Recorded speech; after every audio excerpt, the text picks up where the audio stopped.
Hello everyone, my name is Sam Karras, and today I'm going to be talking about my NBA mock draft I made for the 2020 class, just to give everyone a taste of basketball, college basketball, and the NBA are on hiatus.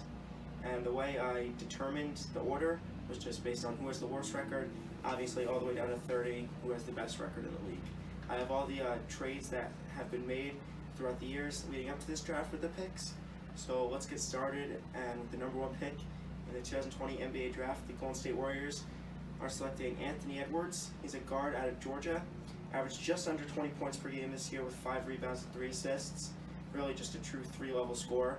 Can shoot the 3 well, can pull up from mid-range, and is great around the basket. This pick will take a lot of pressure off Steph scoring next year as Klay still recovers from his ACL injury. But this is really what the Warriors need, just another scorer to complement Klay Thompson's shooting and obviously the great finishing, shooting, and passing from Steph Curry. So the spacing will really help, and that is why this pick makes the most sense for Golden State. Anthony Edwards, who I think is the best player in the draft, goes number 1 overall. And second worst record, the Cleveland Cavaliers will select the best big man in the draft, I think, in the last 5 years, who has the most untapped potential. That's James Wiseman out of Memphis. He averaged 21 points a game, 12 rebounds, and 3 assists. I think he is only 3 assists, but he is probably one of the better passing big men in the draft. Really, when he gets in the post, he's great at kicking it out, finding the open shooters, as he did at Memphis when he was there this year. Obviously, we didn't get to see a lot of James Wiseman in college because of the whole thing that happened with Penny Hardaway and the rumors with the money and him getting paid to play there. But I think James Wiseman is the best big man of the past 3 years, if not 5 years. He's just so good around the basket, 7-footer, can rebound, can shoot, can do whatever you need to do, and he's the perfect big man. And I think Andre Drummond won't be sticking around in Cleveland for long. I think he's an unrestricted free agent this year, and I think he's gonna try to sign with a contender. So at the third pick, that's the Timberwolves. The Timberwolves and Pistons have a tie for the third worst record, but I went with the Timberwolves just because I think the Pistons will finish with a better record. And the third pick is going to be LaMelo Ball from Australia. Really, this kid can do it all. He's 6'8", he's a point guard. He's 18 a game, 8 rebounds, 8 assists. I mean, everyone knows about LaMelo Ball. Obviously, great shooter, great passer, can do whatever he needs to do. This pick is pretty much self-explanatory, and I think D'Angelo Russell, most people see him as a shooting guard, although he calls himself a point guard. But with this pick, LaMelo can space the floor, can get into the lane, can kick out to D'Lo, and will be great next to Karl Anthony Towns. So I think this is a pick that makes the most sense for the Timberwolves here. With the fourth pick, the Detroit Pistons will take another point guard, Cole Anthony from North Carolina. Cole Anthony, after his injury this year in North Carolina, played better than he was before, which was hard to do. He finished averaging 19 points a game, 6 rebounds, and 5 assists. Really carried that North Carolina team, even though they were not very good this year, but kept them in a lot of games, went into places like Syracuse and Wake Forest and took games there. So he's a really clutch player, really fantastic ball handling, and a great passer. Pistons are in need of a point guard. As much as I hate to say it, I don't think Derrick Rose is going to be their point guard of the future, as he's going to be 35 next year, even though he has been great. I just feel like, getting a young guy who's 19 years old to help lead that franchise will help. With the fifth pick, the Hawks take Deni Avdija.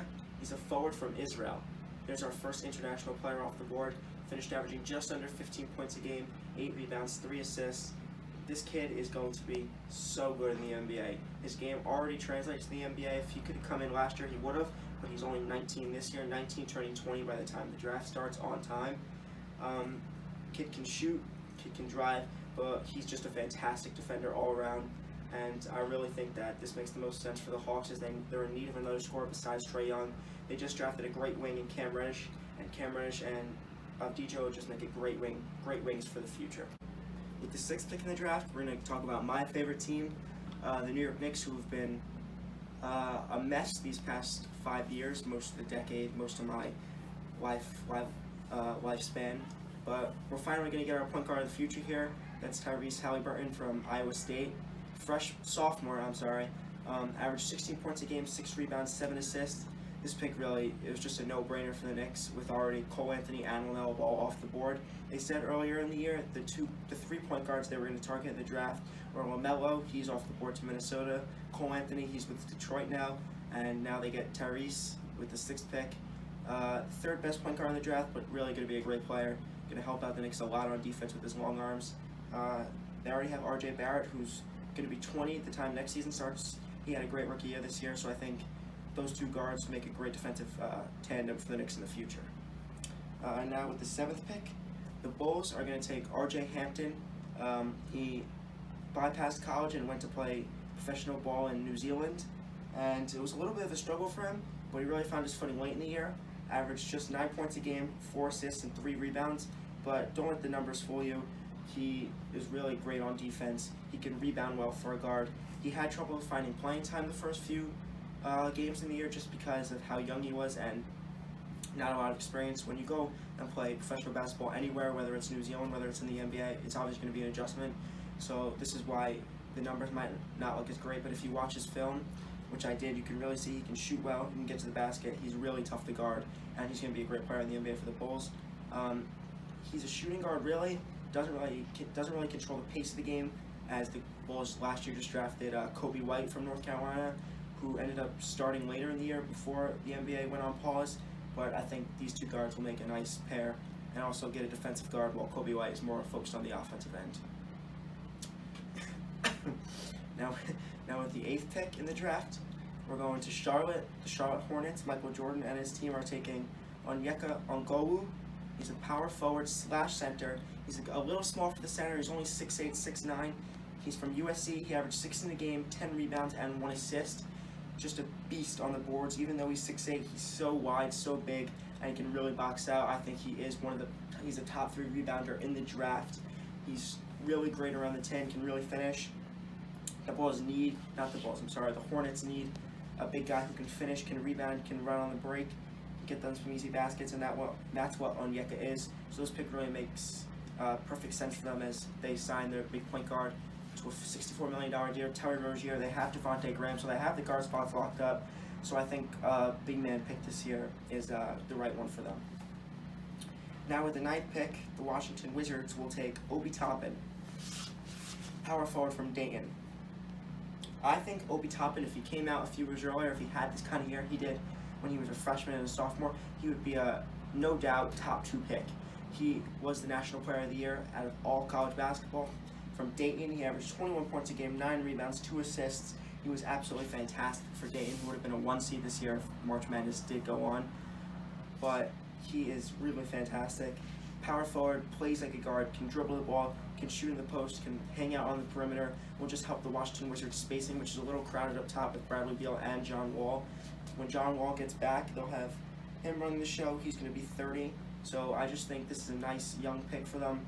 Bradley Beal's obviously there for the long haul. They did just sign John Wall to a max extension, even though he is 30. And Obi Toppin, I think, is one of the better players in the draft, top 3 for sure, with the most upside. Just the reason is he's going here is because he's a little older. He's almost 21 now, so that's the only reason I think he's going 9 here, but he's a great player. Now the 10th pick, the Phoenix Suns are going to take Nico Mannion, another point guard from Arizona, 14 points, 3 rebounds, 5 assists. Nico was a top 5 recruit out of high school last year. Really, he's such a fantastic shooter, and such an underrated part of his game is getting to the basket and dishing to the open guy when the defense collapsed. I think he's the best at it in the draft. Once the 2 guys come forward, he's fantastic at getting the ball to his big guys and having them getting easy finishes, which is why he might not look like he has the most points per game, which people wonder why he goes in the top 10, but I think he has so much raw talent, and if he can develop, he'll just be a fantastic point guard for Phoenix Suns. I don't think Ricky Rubio is going to be the franchise point guard next to Devin Booker, and with DeAndre Ayton there, I think Nico Mannion, who will be great at getting DeAndre Ayton the ball, just makes the most sense for them to pick here. So now we're on the 11th pick, a very disappointing year for Greg Popovich and company in San Antonio. The Spurs here are going to take the forward they need when DeMar DeRozan leaves during free agency. As I already said, he's going to decline his player option. Rudy Gay is getting up there. He'll be an unrestricted free agent after next season.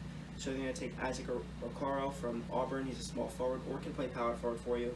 He's on the bigger side for a small forward, about 6'9", 6'10", really lanky. great on defense, can get into the passing lanes, and he's also very good in the post and from outside. Sometimes struggles to finish over taller defenders like 7-footers, but he did finish averaging 13 points per game, 4 rebounds, and 2 assists. This pick just makes a lot of sense for me because DeMar DeRozan does intend to leave the Spurs during free agency. He has not been happy there since he got traded from the reigning champion, the Toronto Raptors.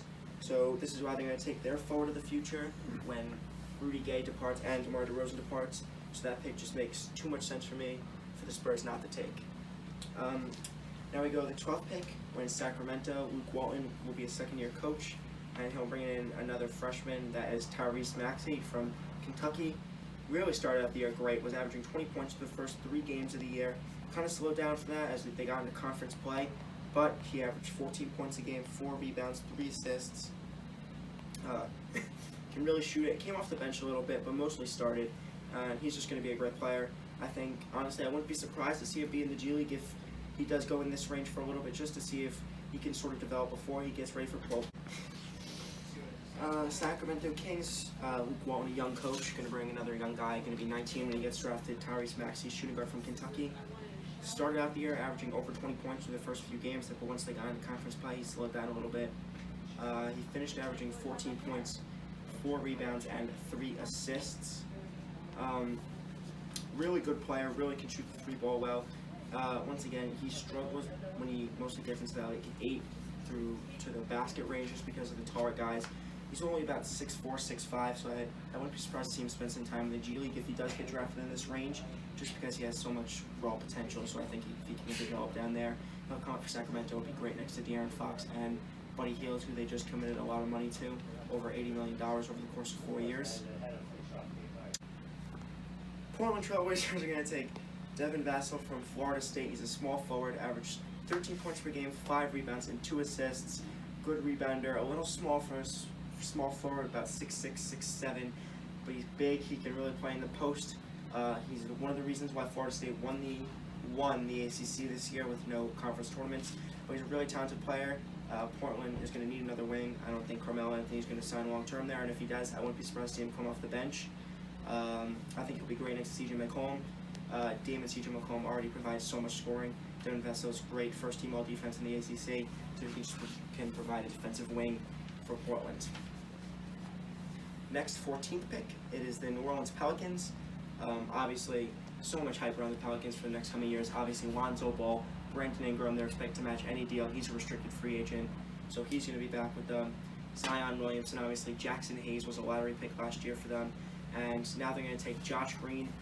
Really, I only think the missing part in that lineup, remember they do have Derek Favors who can play power forward or center, really going to play center. Zion Williamson is in that 4 spot.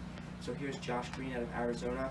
Freshman, was one of the top recruits coming out of high school from IMG. Averaged 13 points a game, 5 rebounds, and 3 assists at Arizona. One of the reasons his numbers were a little down is because he did share the floor with Nico Mannion. Nico Mannion kind of ran that offense. Josh Green hung around the perimeter when he got the ball. It wasn't a shock to see him take a few dribbles, pull up from mid-range. Really a fantastic, great mid-range shooter, great finisher. I think if he can develop his 3-ball a little bit more, he'll be great. Zion will be great at getting the ball. Zion's obviously a great passer. Zion can play anywhere on the floor. He can drive, he can kick it out, and Derek Favors is one of the better passing bigs in the league. So I think this pick makes a lot of sense. He's defensive wing. If he can become one of those 3-and-D guys, it'll be a great pick for them. So this is why they're going to take Josh Green here with the 14th pick. And for the 15th pick, which is the last in this first half of the draft, the Orlando Magic are going to take Sadiq Bey from Villanova. He's a forward, small forward / power forward. I wouldn't be surprised to see him play a little bit of power forward if the Magic aren't committed to Aaron Gordon for the future. He averaged 16 points a game, 5 rebounds, 2 assists. Really talented. I wouldn't be surprised to see him picked before then for another big team, a needy team that's in need of a big, like the Hornets with the 8th pick. But I think if he doesn't go there with the Hornets or even to the Suns, I think he's going to fall down all the way to the Magic. Magic have Jonathan Isaac, great wing, great defensive wing. Aaron Gordon. Aaron Gordon is good on defense. I wouldn't say great, but I wouldn't be surprised to see them try to move him if they do go with Sadiq Bey this year. I just think he's one of the better remaining players in the draft at this point. Great scorer, so this is why I think they're going to take him here. Now at the 16th pick, the Minnesota Timberwolves, via the Brooklyn Nets, we're going to take Isaiah Stewart, center out of Washington. 17 points per game, 9 rebounds, almost 2 assists. Now I have center listed, but he really can play power forward for you if you want Karl-Anthony Towns to keep playing center. They can really interchange, doesn't matter. We know Karl-Anthony Towns is a prolific center in our game. Great scorer, great shooter, can do everything for you. Karl-Anthony Towns can, as he's their franchise player there. Isaiah Stewart is just, he's the best rebounder in the draft, almost averaging 10 rebounds. He's a beast on the boards, putback dunks everywhere. When he's on the floor, you know you can't take your eyes off him because he can go up for a putback dunk at any time. Was a top 3 recruit coming out of high school, chose Washington over schools like Duke, UNC, Syracuse. So really helped Washington make a push to the NCAA tournament if there was going to be one this year. And this is the reason they're going to take him here. Minnesota gets their starting 4. Another great rebounder next to Karl-Anthony Towns, kind of takes some of the pressure off him and D'Angelo Russell. So this pick makes sense to make the Minnesota Timberwolves here. 17th pick of the draft now, it's the Boston Celtics, one of their 3 picks in the first round, via the Memphis Grizzlies. They're going to take Theo Maledon, point guard from SVL, another great league overseas. 15 points per game, 5 rebounds, 9 assists. Was really good for them overseas. Prolific passer, one of the better in the drafts. Him and LaMelo Ball, in my opinion, are the best passers in the draft. Boston gets their point guard. I wouldn't be surprised to see him spend a lot of time in the G League, or maybe he'll even just become a 2-way player at this point when he gets drafted. Boston already has their franchise point guard, signed Kemba Walker to a max deal. This guy can really develop to either come off the bench, potential 6th man, or can just start next to him, have Jaylen Brown come off the bench. But an abundance of guards is never a bad problem to have if you have guys who can come off the bench and play. So if he develops a starting lineup, it'll look like Kemba, Theo, Jason Tatum obviously is going to be a superstar. And then you have Enes Kanter long-term too, who you signed this offseason. So I think this pick makes the most sense. This is more of a project pick. Boston Celtics are obviously a great team, a contender. So they take this pick. He's really going to be a project, going to be a few years away. But I think once he does develop, he's going to be a great player for them as he went overseas and bypassed college. Now we go to the 18th pick. That's the Dallas Mavericks. They're going to take Precious Achiuwa, power forward / center from Memphis. Averaged 16 points a game, 11 rebounds, and 1 assist. Sorry if I mispronounce his name, either Achiuwa or Achua, but another great rebounder. Almost averaged 12 rebounds at Memphis. Really filled in for James Wiseman when James Wiseman left. Precious almost went to North Carolina, almost joined that team this year. Would have helped Karl-Anthony tremendously, but he did end up going to Memphis with Boogie Ellis and with James Wiseman. Great scorer plus rebounder. Was great in the offensive glass. A lot of his rebounds came from there. An instant upgrade at the center position for the Dallas Mavericks. They obviously have the Snake, Kristaps Porzingis, playing power forward for them. And this guy can slide right in and play center, as Porzingis is weak and can't really play center in the NBA because he's, weak, can't rebound, doesn't run well, doesn't fit as a center. Really has to just hang out in the perimeter because that's all he can really do. All he can really do is shoot. Sorry if I'm going off about Porzingis, I'm a salty Knicks fan, but Precious can really slide in and play center and help that team out, and that would be just a great young core with Luka, who's already looking like an MVP candidate with Kristaps the Snake and Precious. Plus they'll get Jalen Brunson back, who was hurt at the beginning of the year. He can be a great point guard too. Now the Milwaukee Bucks via the Indiana Pacers.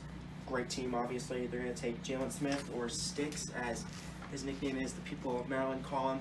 Averages 16 a game, 11 rebounds, 1 assist. Kid's really a beast. No one can stop him when he's going to the glass, when he's in the post. He's virtually unguardable if he gets that ball on the low block. Hit you with his drop step. Great post player. Obviously, I already touched on his rebounding, but prolific rebounder. Top 3 rebounder in the draft. The Bucks are kind of missing that dominant big. They already have top 2 player in the league in Giannis Antetokounmpo, but this takes some of the pressure off him trying to go to the glass. Giannis can run the floor more, get out to him in transition where he's so good at, and Jalen Smith helps him out immediately, having double-digit rebounds is always a great thing to have on your team. Now at the 20th pick, the Brooklyn Nets from the Philadelphia 76ers. They're going to take Jaden McDaniels, small forward from Washington. Obviously, the Nets have Kevin Durant coming back next year. They have Kyrie Irving. and they have great players off the bench like Karis LeVert, Spencer Dinwiddie. If they're still there, who knows what can happen with them if they try to acquire another superstar. But Jaden McDaniels kind of fits that shooting guard / small forward defensive kind of wing really well at Washington. Like I said, 6 rebounds a game, 13 points, 2 assists. Good rebounder to go on the wing. Not as good as I'd like, but I think he can improve upon that when he puts on more weight. He's kind of skinny right now, a little bit not as built as you would like him to be, but as he develops, as he gets older and he puts on more muscle and weight, I think he's going to be a great player, either coming off the bench or he's even a great trade piece. I think he brings a lot of value just because he is kind of a project pick, and if a team can develop him, I think he is a potential all-star, so he can be a great player for them off the bench. Him and Karis LeVert, that tandem can really be fantastic. Excuse the cameraman back there for coughing. 21st pick, Denver Nuggets via the Houston Rockets. Aaron Nesmith, small forward from Vanderbilt. What a year this kid had. 23 points a game, 5 rebounds, 1 assist as a sophomore.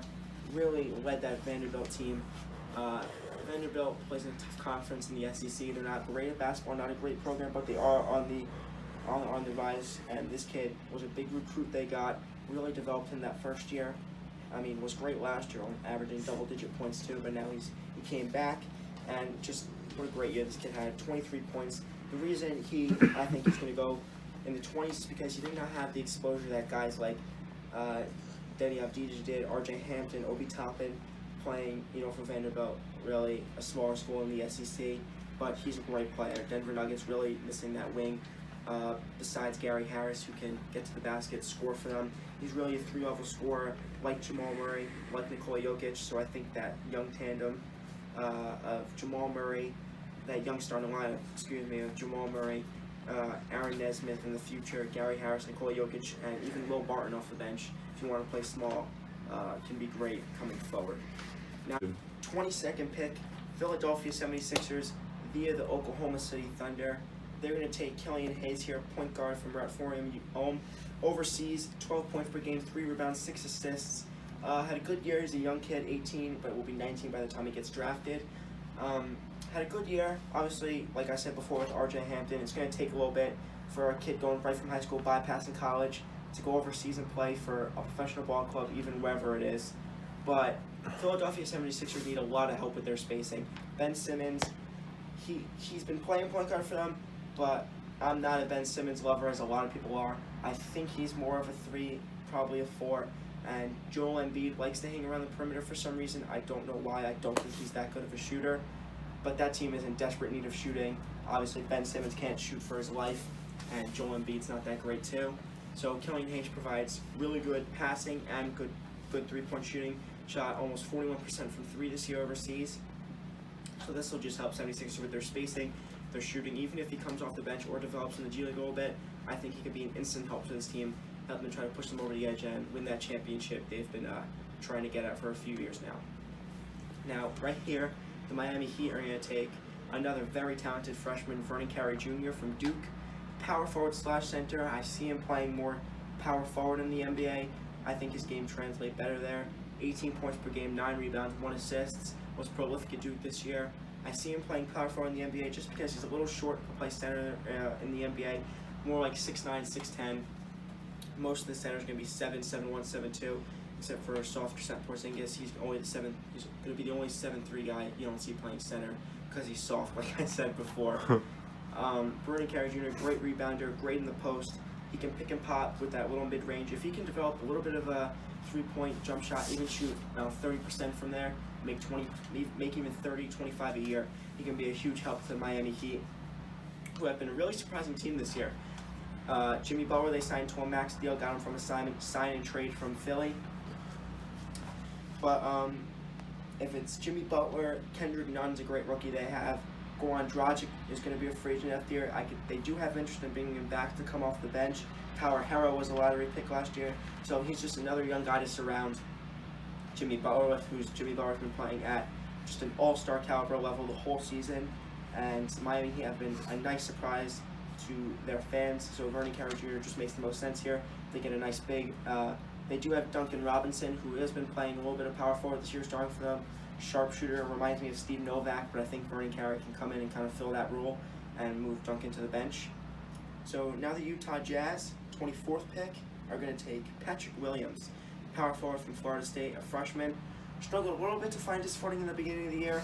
Averaged under 10 points, 9 points per game, 4 rebounds, and he really is going to be a great player in the NBA. I feel like he really has a nice jump shot. He did struggle to have it a little bit earlier in the year, but I think as he gets better and better, he's going to improve that jumper. Even if he comes into the G League for a little bit, he's going to be a really good shooter, really good off the bench for Utah. Utah is surrounded by good shooting now with Donovan Mitchell. Hope he's recovering from the coronavirus, by the way. Rudy Gobert. Well, who knows if Rudy Gobert will be there. Obviously, tensions in the locker room have been growing since he was messing around with this whole coronavirus thing, but they still have Joe Ingles. So this can just add another shooter off the bench, or if they wanted to throw him in there, the G League maybe can develop into a nice starter for them. But he's going to be a great shooter, freshman with a lot of upside. That's why I think he stays in the first round and goes 24 to Utah. 25, Oklahoma City Thunder via the Denver Nuggets. They're going to take, it is a tough name, but he is a great player, Aleksej Pokusevski. Power forward, I definitely butchered that name, from Olympiacos. He's from Germany. He averaged 8 points a game, 8 rebounds, and 2 assists. Young player, going to be 20 by the time he gets into the league. I think he's going to go here just because of how talented he is from long range and in the post. Averages 8 rebounds. Obviously, he's a great rebounder, but this is obviously a project pick. They do have a nice young core. The Oklahoma City Thunder, Dennis Schroeder, Shai Gilgeous-Alexander, and Chris Paul still has 2 years on that $80 million contract he has. So he can just add a nice piece. Obviously, it's going to be a project to him to develop him, try to get him to that point where you want him to be a sharpshooter off the bench. But I think he can do it, which is why he's going to go 25 here to the Oklahoma City Thunder. 26th pick is going to be the second of 3 picks for the Boston Celtics in this first round. They're going to take Leandro Bolmaro. He's a small forward, continuing with the international trend. He played in Spain for Barcelona, FC Barcelona. 14 points a game, 4 rebounds, 2 assists. A lot of you have heard about Leandro Bolmaro for a long time, since high school. He's a great player. He played overseas in high school, but he was very popular here. His clips of him going to the basket, he flies above the rim. Great player. I think he can add a lot of athleticism to that Boston Celtics lineup, which they're a little bit lacking of.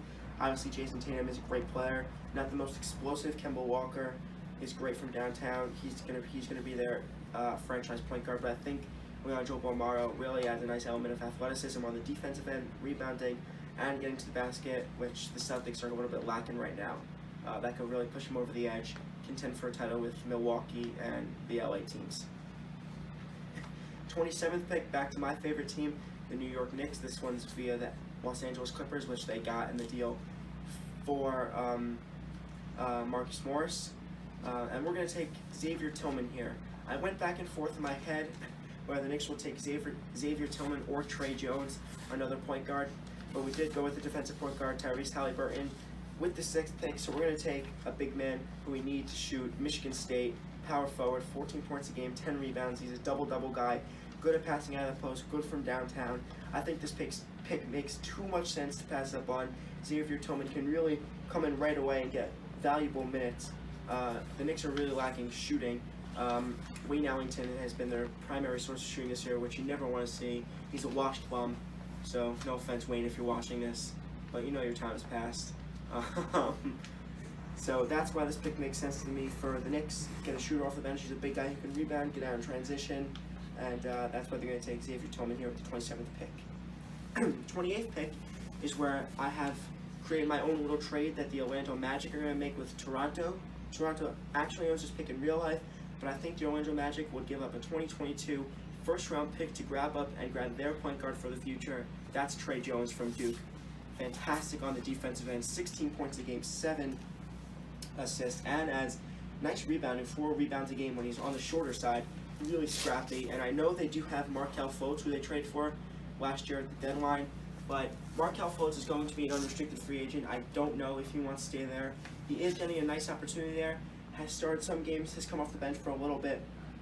I think if the Orlando Magic can re-sign Evan Fournier, get Trey Jones, that creates just a great, awesome pairing with the guard spots for the wings. That that tandem can defend anybody in a few years once Trey Jones really develops into his own.